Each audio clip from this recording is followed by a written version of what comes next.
matagal na si Diwata Paris Overload na nag-i-exist. Maraming mga nagbo-vlog na hindi naman daw masarap, may nagbo-vlog na okay naman daw. But for us, I think yung lasa is fair, reasonable, Yeah. okay, normal. 100. Kung bakit marami natitira doon sa food nila? Kasi ang dami ng servings. Oo. Tapos yung kanin nila parang hindi ganun ka-controlled. Ang dami nung unang takal talaga. So, I think that's the reason. Kung hindi ka malakas Oo. kumain talaga, may matitira talaga. Pero kung sa lasa, I mean palaban, oo, masarap.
Alright, so hello mga ka-food hunters! Welcome to our food hunting experience dito yan sa Food Hunter Philippines, where good food deserves to be hunted. And we are here now at the most trending paresan in the country. This is the Diwata Pares Overload. Dito po yan sa Jokno Boulevard, Pasay City. So, ayan na. So, ang dami po talagang tao. February na namin to sa i-try to eh. Nagkaroon na ng clear operation eh. So, Nakaka-amaze na ang dami pala talagang tao. Pero hindi na siya katulad before, ha? Nung the last time na pumunta kami, ang haba-haba ng pila. Ngayon, hindi na siya ganun. I don't know, dahil ba Friday or dahil makulimlim, masyadong maulan. Pero we're here now, so itatry na po talaga namin yung Pares dito. Pero isa lang po ang nagulat ako ito, madami pong langaw. So ito sasabihin sa namin sa inyo yung totoo lang talaga na experience namin dito. Hindi po kami nakiki-ride lang doon sa may kaskatan, hindi po namin nahabulin. Dumating mas si Diwata dito, hindi po namin makikipag-aabalahin siya dahil ayaw naman niya magpaabala. So hindi po yun ang sadya namin dito. Ang sadya natin dito sa Food Hunter is the food. Hindi po yung tao o hindi po yung kung sino pa man. So eto na po, nakita na po namin. Well, kahit pa paano naman po maganda yung flow ng pag-order dito kasi may pila, organized. from the pila, bayad ka, from the bayad, bibigay sa iyo parang karton na ginawa nila, DIY, na may pirma nila, at ipapakita mo yan sa mga stations. First station is yung Pares Overload, kung yun yung in-order mo. The next station will be the rice station. Nakatakal-takal na yun, nakalagay dito. So, not the common paresan na nakalagay sa bowl yung rice. This time, naka-plate na siya. After that, palalagyan mo na ng sabaw. After the sabaw, you go to the drinks na. So, ganun siya. Though, may mga lapses, yung iba, ang daling madaya no? Parang hindi nila ganun ka-control. Pwede ka talagang makadoble dito or something. Pero, yun lang, syempre, honest is the best policy. So, kailangan maging honest lang tayo. Though, yung pagdating doon sa proseso nila, medyo hindi ganun ka-secured. Kasi very open lang. Pwede ka talaga makadoble dito kung gugustuhin mo. Ikaw ay may gusto mong mandam. Yes. I don't think na para super sulit na siguro for 100 pesos. Now, for the Pares itself, in-order namin yung Pares Overload. So, meron talaga siyang parang pinaka-bagnet niya. Meron siya yung parang pinaka-Pares soup. Unless sabaw, may chicharong bulaklak. So, halo-halo na siya dito. So, madami talaga yung laman niya. Siksik talaga yung laman niya dito, right? Umorder din kami ng barbecue. So, sa ngayon, hindi available yung chicken. Actually, available, pero 25 minutes pa. You have to wait for 25 minutes. So, naubusan ata. Marami ata nag-chicken ngayon. So, isa sa mga important gadget, kapag pumunta ka lang, may dala kang portable fan. Hindi na namin sabihin yung brand, pero about any portable fan. Kasi mainit talaga dito. Outdoor siya, pero mainit. Tapos, graba lang yung sa'yo, hindi siya pantay. So, wag na kayo mag-heels. Maganda mga relax outfit, relax clothes. Saka iba yung dito, iba yung langaw dito, guys. Kahit parang may reunion. kahit gawin mo, hindi sila natitinag. Sila na lang ipipicture namin sa vlog. Oo, hindi talaga sila natitinag yung langaw dito. So, tinutuwa ko naman 100%. kakaiba. So, eto na. I think this is the moment of truth. Siyempre, may soft drinks yan. Hindi ko alam kung bakit Pepsi brand, pero yun ang nakita namin dito. So, i-try na natin siya. Meron silang barbecue that's 30 pesos. Ang isa. Ito na. That's right. Ako sabawan. By the way, yung soup nila hindi ganun kainit ha. Pero mainit pa rin. Maramdaman mo na medyo Oo. warm. At least mabilis na siya kainin. Ibig sabihin, Oo. nagmamadali ka kumain. Di ba kasi sa ibang paresan parang ano siya? Sa ibang paresan meron siyang apoy talaga. So ito, this one is Ito na, Nag-condiment bagong na. chicken at naka-ratin. Kaya natin. ayun na umabot yung chicken. Dapat ko na lang sa pagkain. Ang fairness So ha, ito, masarap. first time ko tayo maghahawi-hawi ka. Pwede mong makahingi po. Matagal na yung Pwede makahingi. Wait. matagal na si Diwata Paris Overload na nag-i-exist. Maraming mga nagvo-vlog na hindi naman daw masarap, may nagvo-vlog na okay naman daw. But for us, I think yung lasa is fair, reasonable, Yeah. okay, normal. 100. Kung bakit maraming natitira doon sa food nila? Kasi ang dami ng servings. Oo. Tapos yung kanin nila parang hindi ganun ka-controlled. Ang dami nung unang takal talaga. So, I think that's the reason. Kung hindi ka malakas Oo. kumain talaga, may matitira talaga. Pero kung sa lasa, I mean palaban, oo, masarap. Pero alam mo, hindi na siya ganun kahaba yung pila. As in, wala na yung nasa labas. Nasa loob na lang kami agad. Dati ko talaga as in ang haba nung pila. Baka mamaya po dumami. Not Baka. sure. Actually, ito to sa inaano ko. Sabi ko ba, baka mainit kasi mainit pa noon yan. Pero, swerte namin ni Paolo. Wala masyadong pila.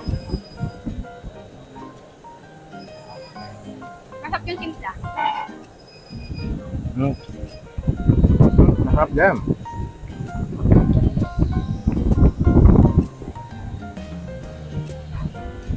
Nakakatuwa, masarap yung pagkain. Hindi siya Sure, yung parang inano naman na parang pang restaurant style na lasa. Pero pang kanto style naman talaga. Yun ba kasi yung market talaga nito eh. Ito talaga yung minamarket nila. Yung mga ginagabi sa kalsada, tapos sa good. Diba?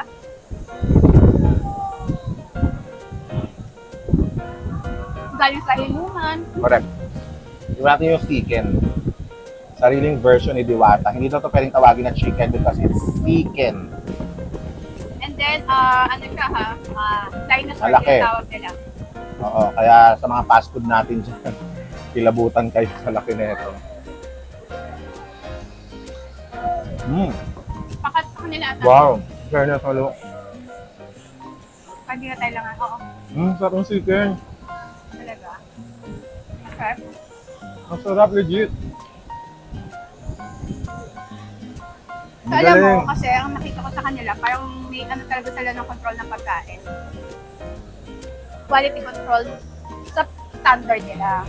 So, meron pa rin silang proseso, hindi lang basta makaluto. May temperature, may ano. So, yeah, kanya-kanyang version ng ano yan. Pag-serve ng food.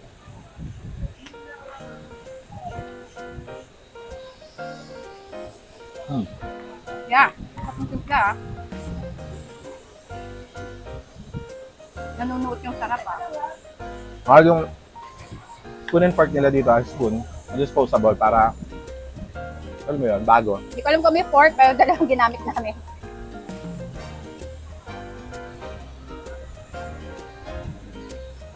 Well, it's ano naman kasi, ano ba, 4 o'clock. So, medyo hapon na. Well, yung timpla nung pork, yung parang glaze niya, yung parang last na, ay, ng barbecue masarap. Pero, yung pinaka-pork mo, hindi ko alam kung matagal maano na siya.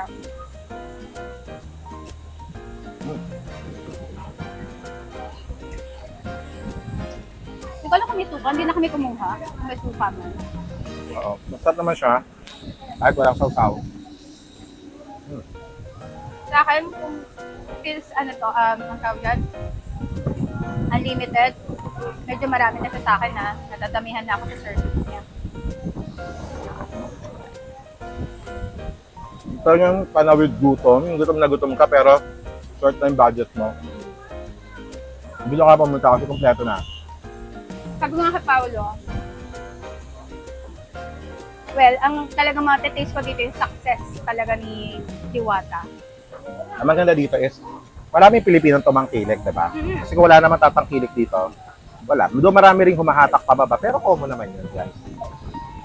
Well, along the streets, marami din kayo makikita ang iba pang mga parisan. So, pwede nyo yung sa itry. Oo. Ako, ito ba masasabi kong parisan na paborito ko? Hindi naman. Meron din ako sa pares. Pero, worth a try.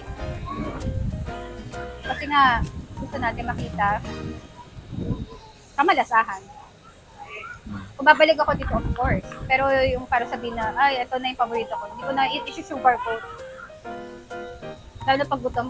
Actually, nagustuhan ko yung rice. Ako, karami na rin ang para sa nakainan ko.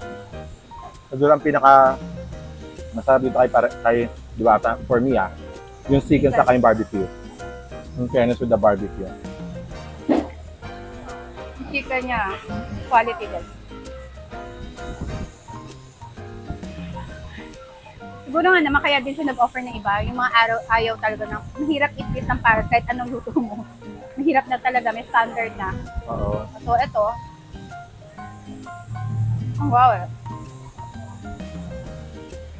Saka puro stent lang sila dito guys kasi so, feeling ko Pwede nga namin nakaunap kami ng kuwan. problem dito kapag umulan na. Pag rainy season na.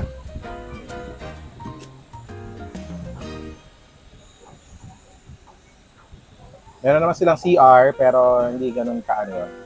Do not expect for super laki or super luxurious. CR. Meron din naman parking, payment, Kasi ba, magkano? 20. Okay na. Pag motorcycle, 50 pag van. Okay. Ang napansin ko din, di ba hiwalay yung pares niya? Ay, yung laman sa pares. Hindi ko siya natikpan masyado kasi yung pinakaluto ng pares, parang, ano ba yun, lumasa. Yung pagka-char, napili ko sa akin pa. Yung pagka-prito do sa pares. Oo, no? Yun nga eh. Parang nandun yung pait ng Yes, di pagkaluto. ba may aftertaste na kait? Yun Gusto ko yun. siya matikman na wala, na hindi nababaran. Hindi, tinikman ko naman kanina. Andun Parang ang may beefy pait na. dyan yung ano, yung pinrito, yung Pagka-prito, yung char, yung pagkasunog. oo. Oo.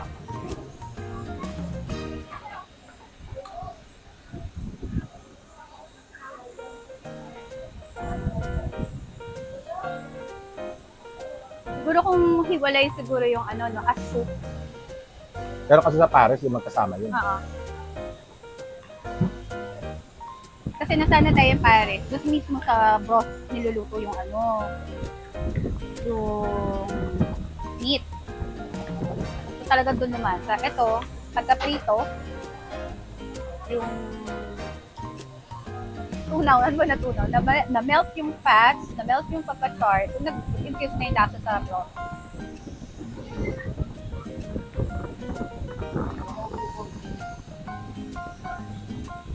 Nadadamihan ako. Ito talaga yung ang market talaga na yung pang ano talaga. Pang malakihan ng kanin. Hindi ko talaga big eater. Hindi ko alam kung hindi ko talaga big eater. Kaya kung matitira ko siya. Kasi ang ano talaga na is unlimited. But what I love the most is the chicken. The chicken.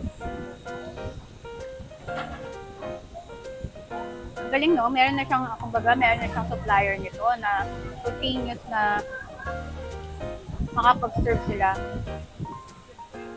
Mag-rest. Saka yung barbecue masarap. Yun lang talaga yung Paris. Mayroong aftertaste na pait. Galing nga siya Legit po yun hindi po ito para sugarcoat namin. Meron yung para pait. Pero okay yung lasa, okay naman yung soup. Pero pag kinain mo na lahat ng laman niya, may pait. Saka ang lalaki ng hiwa. Skin. Yung malulula ka pag nakita mo, parang feeling mo high blood din ka. Dapat Ay, may sorry. option na pineapple juice. Sarap. Hindi ko din na kaya magtimpla-timpla. I-control pa. Dapat bottled. Upgrade na lang. Upgrade In ka can. na. Oo. Ay, in can na naman. In can. Oo, in can.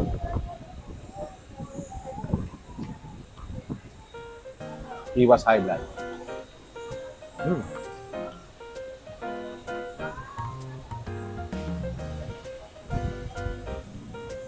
The winner yung chicken.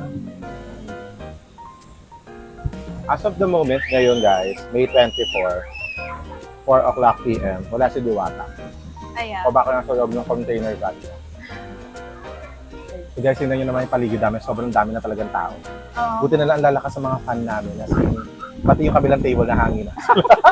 Umalis nga eh. Pati table.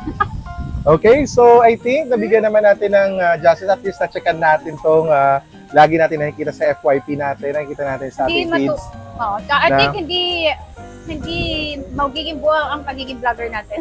Hindi mabubuo Dahil hindi natin- food hunter na hindi natin dinadaanan. Although, matagal na tayo nag-try dito, kaya nasa clearing daw to before. So, Delay kami ng delay, mapot ng hanggang naging busy kami. Saka pinahuhupan na muna namin ang kanyang pagkasikat. pagkasikat. Alright. So, ang tagal eh. Parang February, March, April, May. Ayun. Yeah. Anyway, But then, so at least, na-try pa rin naman namin si Diwata bago Oo. pa siya siguro maging nasa mall na, nasa Oo. inline na. yan. Taray, no? Magkaroon ng branches. Kaya lang sayang hindi natin na-try na doon pa siya sa ano, no?